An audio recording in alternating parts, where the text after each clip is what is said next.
You and Trump have both been accused of trafficking conspiracy theory. Saudi Arabia was absolutely involved in 9/11, despite the fact that our government refused to acknowledge it. That COVID-19 did originate in a lab in China. Welcome back to Rattlesnake TV, guys. Today we're going to be reviewing a debate between Vivek Ramaswamy and Al Sharpton. Now, Big L comes at him hard out of the blocks, and Vivek, towards the end, leaves him damn near speechless. And there are some really interesting topics to be covered here, as per usual, guys, so let's get into it. I want to start with comments you made repeatedly now, referring to Massachusetts Congresswoman Ayanna Pressley and author Ibram Kendi as, quote, grand wizards of the modern KKK. Now, I understand you differ with both of them politically and probably with me.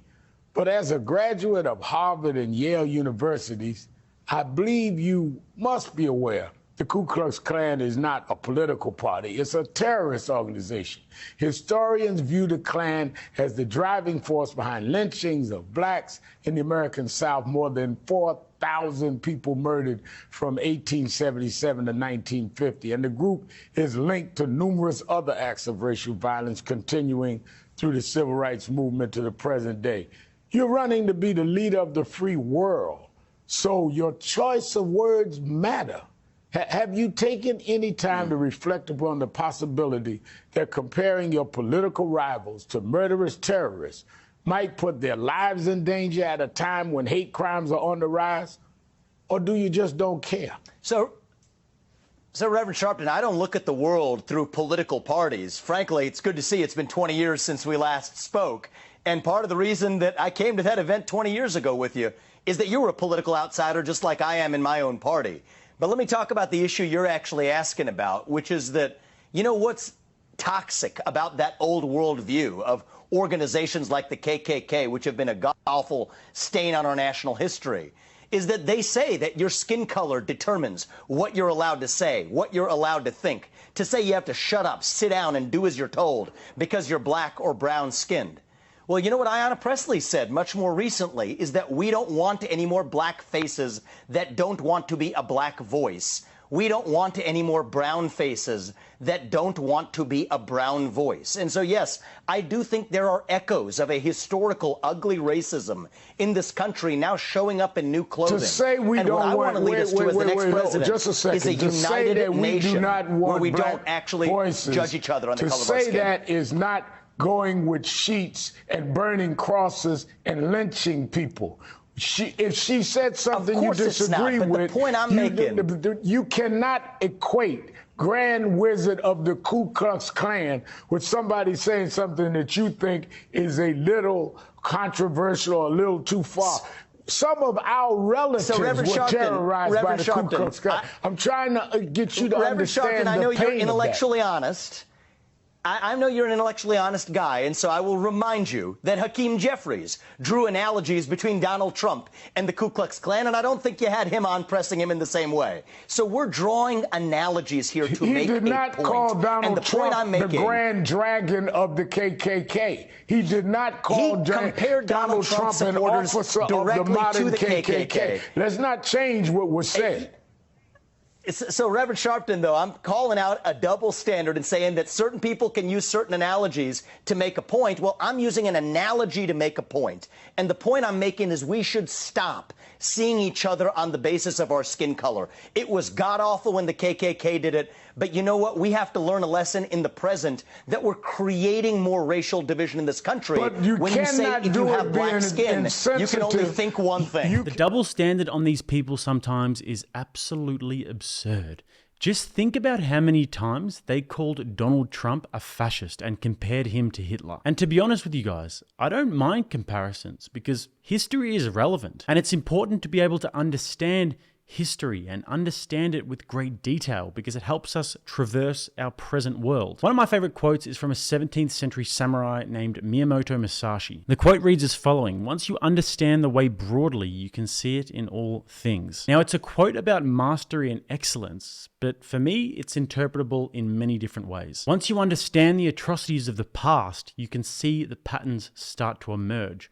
Once you understand the mistakes of those who have gone before you, you can avoid making those mistakes yourself. And now this isn't a popular thing to say in conservative circles, but I don't really care. I can understand why once upon a time, one may have detected the scent of certain elements of fascism with Donald Trump. He's this populist candidate without much political experience. He's appealing to the desperation and the demoralization of a once proud people.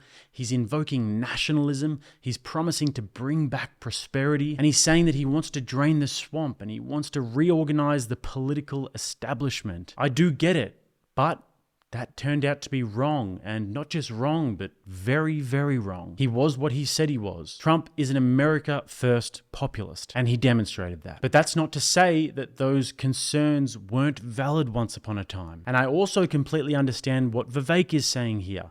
The people that he's referring to are the modern day racists. They believe that based upon your skin color, you should think, act, and vote a certain way.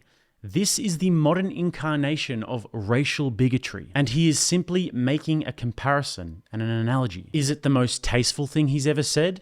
No, but analogies are necessary, and if you want to accept it when your side makes analogies, then keep that same energy for Vivek. I think that everybody just needs to get out of their feelings with these conversations and just see things for what they are, but with our current discourse, that's very unlikely. Now, let's watch Vivek really touch a nerve with Big Al. Guys, before we get into the next amazing part of this video, if you are enjoying this, then don't forget to hit that like button, help get the content far and wide, and also hit that subscribe button and become a part of the amazing community that we are building. Back to the clips. And I respect that you're willing to have an open conversation. That's what we need in this country. I want to ask you a couple of questions. And one thing, you know, if you talked, you mentioned we talked 20 years ago, and I'm going to get to that, but you should have known 20 years ago. You're not going to out-talk me, so let me ask my question. I'll let you talk, then I'll go back to the next point. Goes both ways, yeah. All right. You've spoken out against affirmative action and diversity programs, even though it is a reporting in Axios and elsewhere have produced evidence your own former company has been involved in various DEI and ESG initiatives. Your own companies, DEI, diversity.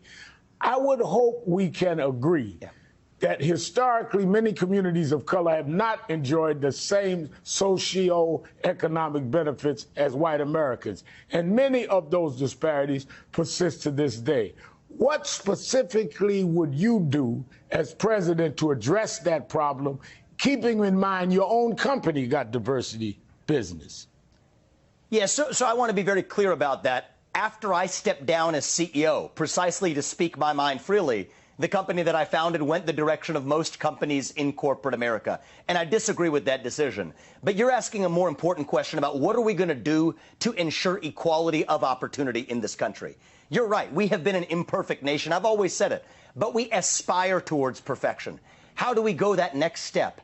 I want to make sure kids aren't trapped in the ghetto of a zip code that they happen to be born in. To the contrary, I think every parent deserves to have the opportunity to send their kids to the best possible school. That's why I favor radical school choice in this country. I think it's a mystery, Reverend Sharpton. The very people who will wax eloquent about systemic racism are also the ones who are opposed to educational mobility. That's why I've said shut down the U.S. Department of Education. Use that $80 billion. Put it in the hands of parents so they can actually send their kids to that best possible school they can. That's the actual civil rights issue of our time. So I stand for solutions. I stand for equality of opportunity. But I reject race-based quota systems. I did not go to Harvard, but I know when a question is not answered. I did not ask you about education. I asked you about diversity in business. I asked you about a company you headed getting DEI. How do we deal with So here's what I'm against. Wait a minute. Let me ask the question again.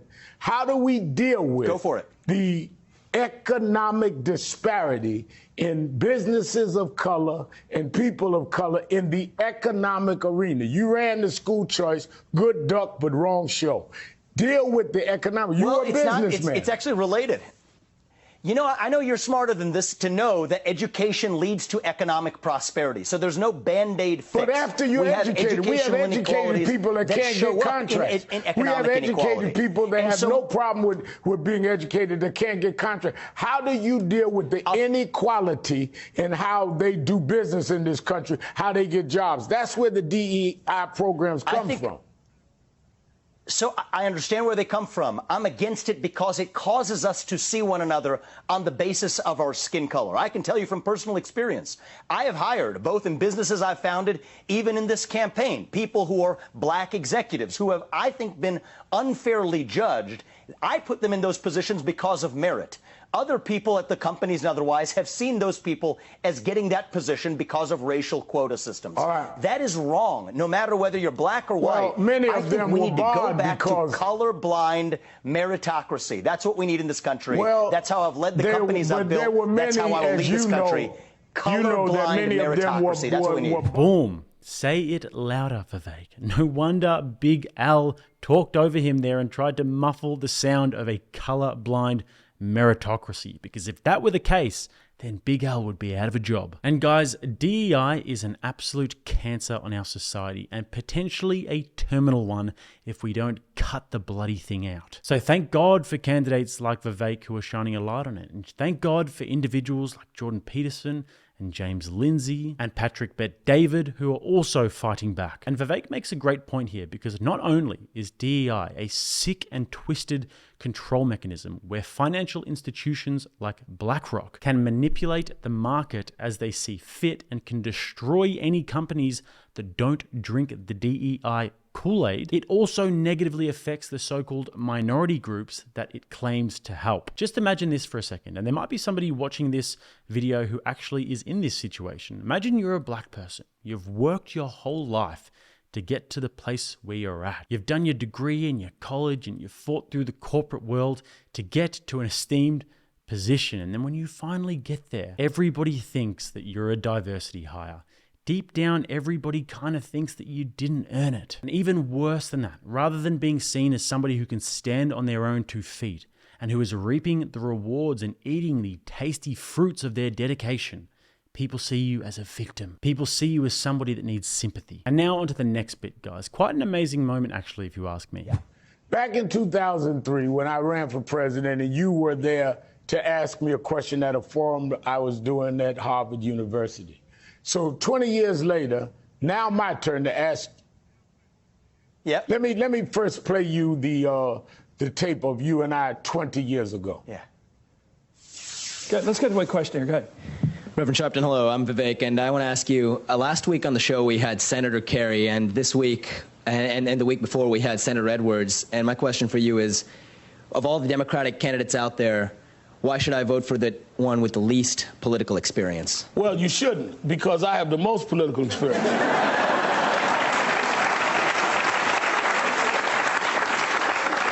I got involved in the political movement when I was 12 years old.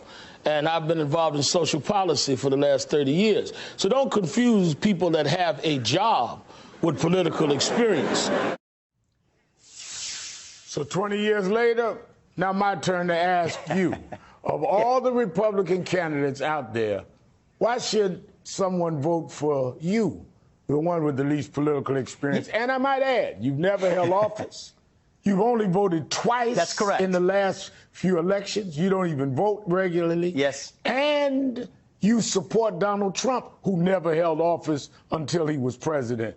Well, you putting a different standard on me, but I won't even make the racial application there. Why should we vote for you? Listen, at the age of 18, I think you persuaded me on that one, that political experience is not the same as holding office. To tell you the truth, the reason I came out there and I was intrigued. Can I put out right-wing press that Sharpton converted a young, well, I don't want to take credit for to believe outside of political experience? You know, I'm going to tell you the truth. One of the things, I'll even give you one more for you, okay? You were the only anti-war candidate back then. I was against the Iraq War. As I recall, you were the only anti-war candidate in either party. Well, guess what?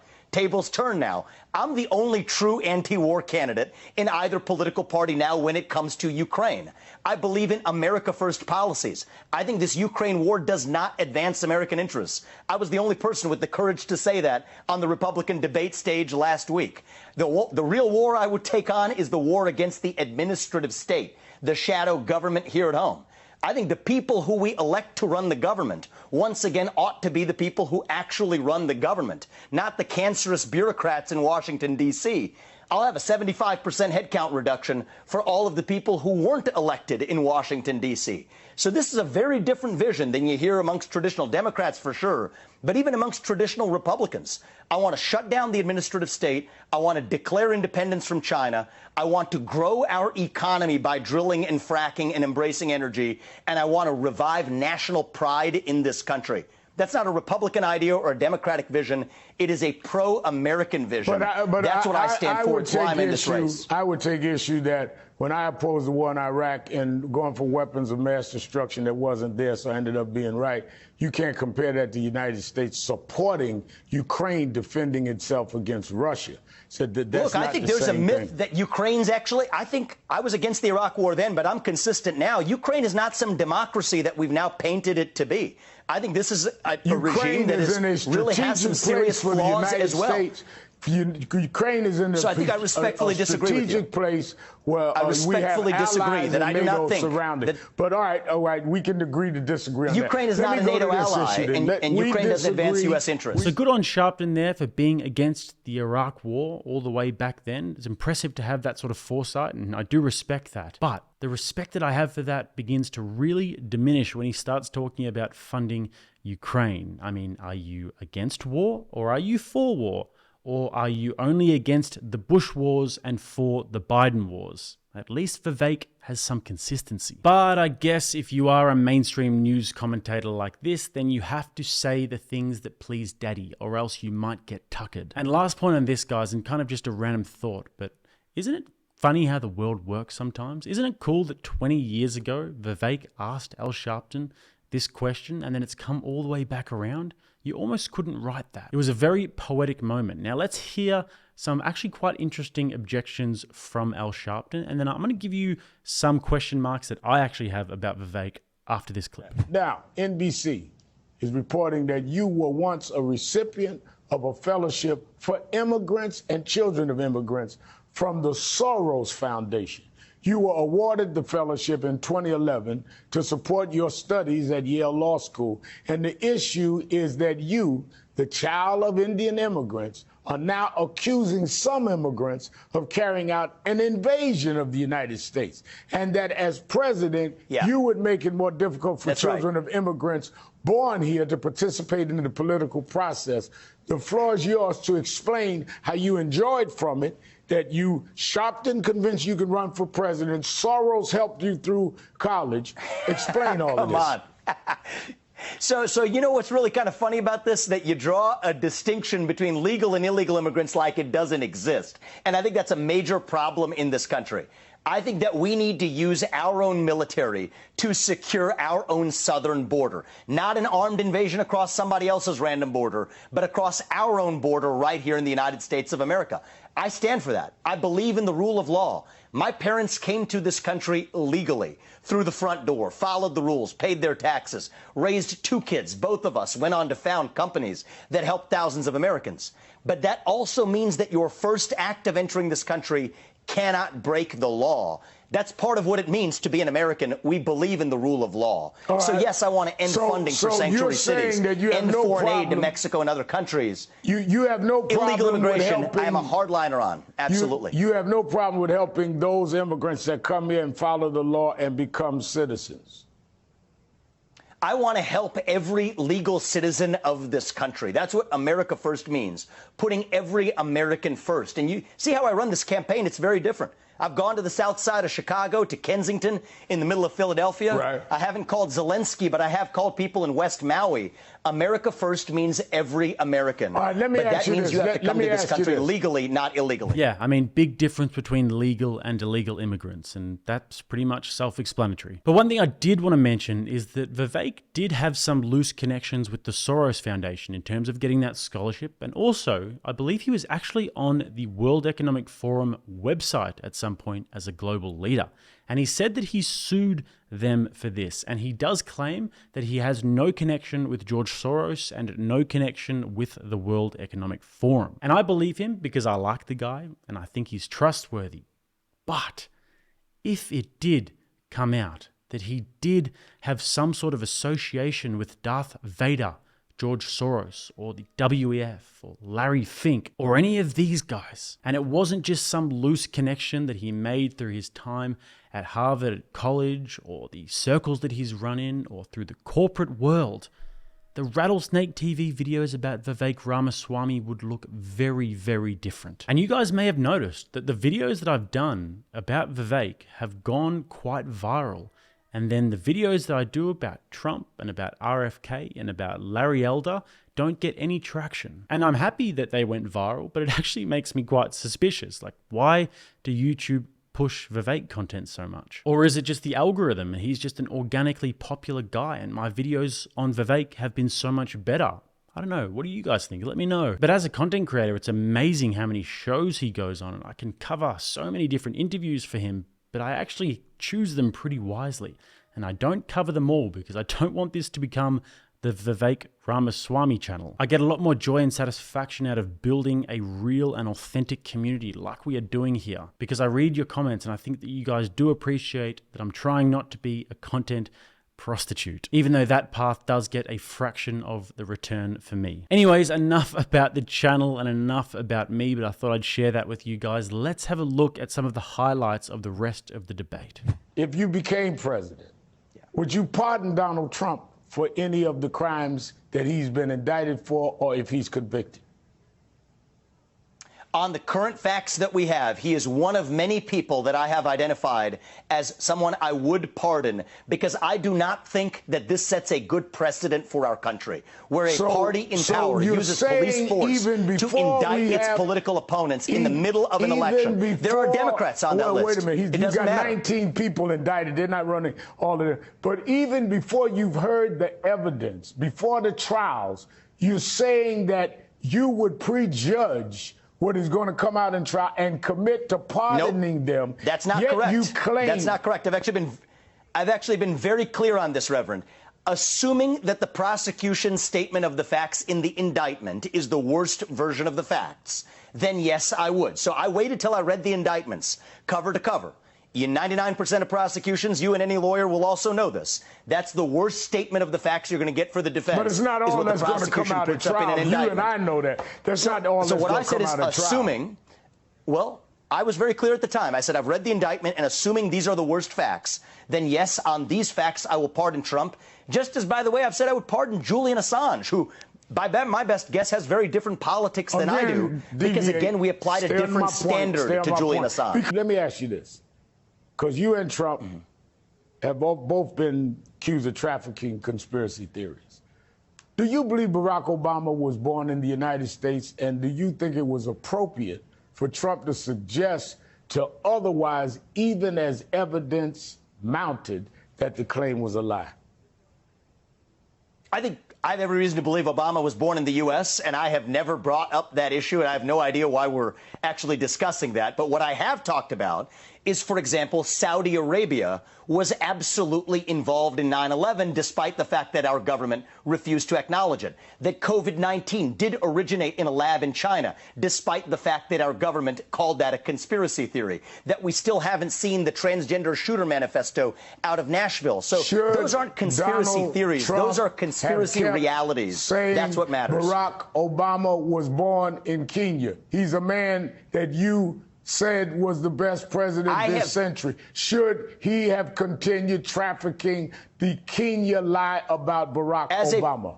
Look, I will say as a presidential candidate before he ran for president, I think he made absolutely the right decision to say that that was a ridiculous theory. Barack Obama was born in the United States. And frankly, I don't think we should dignify the things that aren't true versus talking about the hard things that were labeled conspiracy theories, but that are true now. So I actually believe in truth over theory. I'm tied to facts. All right. Well, you certainly came, and you knew I was going to fight it out with you, and you stood up. Did about 3 or 4 ducks, threw a couple. We'll do this again. Thank you, 2024. He definitely didn't duck, and you definitely did talk over him quite a lot. But also, Vivek pointed out Julian Assange there and the possibility of pardoning Assange. And this to me is the ultimate litmus test as to if you're really that dude. Are you really this anti-establishment candidate who's willing to put his middle finger up to the deep state and to the military-industrial complex?